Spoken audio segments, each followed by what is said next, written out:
Welcome to the channel Rudimental Classes. आप सबका एक बार फिर से इस चैनल पर स्वागत है।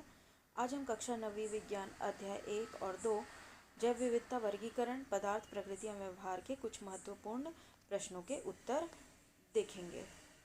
तो ज़्यादा समय न लेते हुए जल्दी से इन प्रश्नों को देख लेते हैं। यहाँ पर कुल 10 प्रश्न हैं अध्याय 1 और 2 में से। पहला प्रश्न है, द्विजगत वर्गीकरण क्या है? कैरोलस लीनियस ने सजीवों को वर्गीकृत करने के लिए वनस्पति और जंतुओं के हजारों नमूनों को एकत्रित किया था और तुलनात्मक अध्ययन किया था। उन्होंने सभी जीवों को दो जगत में बांट दिया था, जंतु जगत और पादप जगत। इसे ही हम द्विजगत वर्गीकरण कहते हैं। अगला प्रश्न है, पांच जगत वर्गीकरण किसने दिया? तो पांच जगत वर्गीकरण वीटेकर, R.H. वीटेकर ने दिया था। इन्होंने पांच जगत में बांट दिया था सभी जीवों को, मोनेरा, प्रोटिस्टा, फंजाई, प्लांटी और एनिमेलिया। तो आप यहाँ से इसके उत्तर देख सकते हैं। अगला प्रश्न है, फंजाई जगत के 3 लक्षण। तो जगत फंजाई या कवक का जो शरीर होता है वो तंतुओं से बना होता है और ये तंतु आपस में मिलकर जालनुमा रचना बनाते हैं जिसे कवक जाल या माइसीलियम कहते हैं। कभी कभी प्रश्न केवल माइसीलियम किसे कहते हैं यहाँ से भी आता है, यह इंपॉर्टेंट है। इसकी कोशिका में क्लोरोप्लास्ट नहीं पाया जाता, तो क्लोरोप्लास्ट नहीं पाया जाता अर्थात ये कैसे होंगे? विषमपोषी होंगे। ये एक कोश की भी हो सकते हैं, बहुकोश की भी हो सकते हैं और इनकी कोशिका यूकैरियोटिक प्रकार की होती हैं।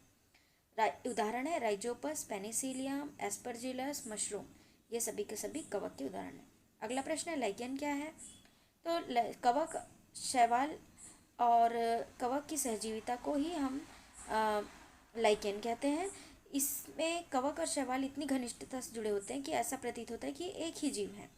ये जो ग्रीन कलर में लिखा हुआ है इतना ही लाइकेन की परिभाषा है। आगे ये आपस में क्यों सहजीविता से रहते हैं, इसका उत्तर यह है कि शैवाल प्रकाश संश्लेषण क्रिया करता है और कवक जो है वो खनिज और लवण का अवशोषण करता है। तो दोनों एक दूसरे को फायदा पहुंचाते हैं। कवक को भोजन प्राप्त हो जाता है और शैवाल को खनिज और लवण। इस प्रकार ये दोनों एक दूसरे के लिए फायदेमंद है। यह सजीवी संबंध कहलाता है। इसका उदाहरण है लिटमस। तो इस प्रकार के संबंध में दोनों एक दूसरे को के लिए उपयोगी होते हैं। तो लाइकेन एक महत्वपूर्ण प्रश्न है, इसके उत्तर आप लोगों को ज़रूर ध्यान से याद करना चाहिए। अगला प्रश्न है, द्विनाम पद्धति क्या है? तो द्विनाम पद्धति कैरोलस लीनियस ने दिया था। इसमें जीव का नाम जो है वो 2 शब्दों में लिखा जाता है। पहला शब्द जो है वो वंश और दूसरा शब्द जाति को दर्शाता है। तो इसको लिखने का कुछ खास नियम होते हैं, जैसे जो पहला अक्षर रहेगा वो कैपिटल लेटर में लिखना है और अन्य अक्षर छोटे अक्षरों में रहेंगे और इसे आपको थोड़ा तिरछा लिखना होता है जिसे हम इटैलिक कहते हैं। इटैलिक में लिखा जाता है। तो मेंढक का नाम है राना टिग्रीना, मनुष्य होमोसेपियंस, शेर पैंथेरा लियो, आम मैंगीफेरा इंडिका। इस प्रकार सभी जीवों का एक वैज्ञानिक नाम होता है जो 2 शब्दों से मिलकर बना होता है। अगला प्रश्न है, कोलाइड और विलियन में 3 अंतर। तो विलियन समांगी मिश्रण है जबकि कोलाइड भी समांगी मिश्रण है। विलियन ब्राउनी गति टिंडल प्रभाव नहीं दर्शाता, कोलाइडी ब्राउनी गति और टिंडल प्रभाव दर्शाते हैं। विलियन के कण बहुत छोटे होते हैं जबकि कोलाइड के कण का आकार बड़ा होता है। विलियन का उदाहरण है जल और नमक, जल और शक्कर, वायु का मिश्रण और कोलाइड का शहद, गोंद, दूध, स्टार्च आदि का मिश्रण। अगला प्रश्न देख लेते हैं, ब्राउनी गति और टिंडल प्रभाव क्या है?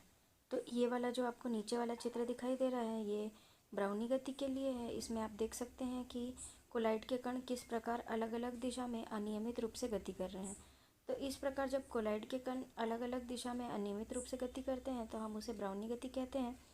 और यह अत्यंत महत्वपूर्ण है क्योंकि इस गति के कारण ही कोलाइड जो है वो कोलाइड के रूप में रहता है, अन्यथा ये कण नीचे तली में बैठ जाएंगे और यह निलंबन में बदल जाएगा।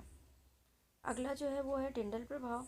तो कोलाइडी विलियन टिंडल प्रभाव भी दर्शाते हैं। यहाँ आप चित्र में देख सकते हैं बीकर में 2 विलियन रखे हुए हैं और इसमें से जो पहला वाला है उसमें आपको प्रकाश के कण नहीं, प्रकाश का जो रास्ता है, मार्ग है, वो नहीं दिखाई दे रहा है, जबकि दूसरे वाले बीकर में आपको लाल रंग की लेज़र किरण दिखाई दे रही है। तो इसमें होता यह है कि प्रकाश की किरणों को ये फैला देते हैं कोलाइडी कण। अगला प्रश्न है, द्रव्यमान संरक्षण का नियम। तो किसी भी रासायनिक अभिक्रिया में द्रव्य को ना उत्पन्न कर सकते हैं और ना ही नष्ट कर सकते हैं, इसका केवल रूप बदलता है। इसे हम द्रव्य की अविनाशिता का नियम भी कहते हैं। यह नियम लेवोजियर ने दिया था। जैसे जब हम मोमबत्ती को जलाते हैं तो यह प्रकाश, ऊष्मा, धुआं और जल वाष्प में बदल जाती है, रूप से दूसरे रूप में बदली है। जैसे पहले मोमबत्ती के रूप में थी, अब प्रकाश, ऊष्मा और धुआं जल वाष्प के रूप में बदल गई। इसी प्रकार जब दूध में नींबू का रस मिलाया जाता है तो वह अलग रूप में बदल जाता है। अगला है कि निम्न में से तत्व यौगिक मिश्रण को पहचानिए। तो जो शुद्ध पदार्थ हैं जैसे लोहा और चांदी, ये तत्व हैं और जिनका सूत्र होता है और निश्चित रेशियो अनुपात रहता है तत्वों के बीच में, नमक, शक्कर, रेत, खाने का सोडा, ये सब जो है वो यौगिक हैं। और मिश्रण जिसमें कोई निश्चित सूत्र संगठन नहीं होता उसे हम मिश्रण कहते हैं, जैसे कांच, मिट्टी, पीतल। जैसे नमक का सूत्र NaCl, रेत का SiO2, खाने का सोडा का NaHCO3, सोडियम बाइकार्बोनेट।